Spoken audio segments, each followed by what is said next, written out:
ইসরায়েলের টানা হামলার জেরে ইরানের রাজধানী তেহরান থেকে নিরাপদ আশ্রয়ের খোঁজে সরে যাচ্ছেন সাধারণ মানুষ।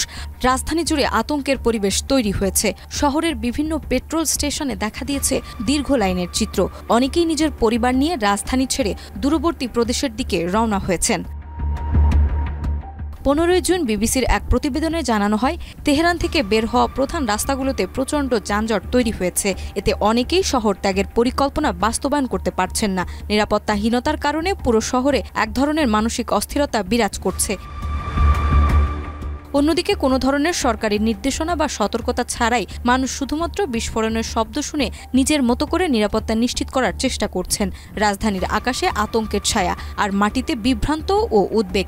একনল হ্যান্ড ওয়াশ 100% প্যারাবেন ফ্রি, তাই নিরাপদ হাতের জন্য আস্থা রাখুন একনলে। কোথাও নিরাপত্তা নেই, এই বিশ্বাস থেকেই মানুষ শহর ছেড়ে পালানোর পথ খুঁজছেন।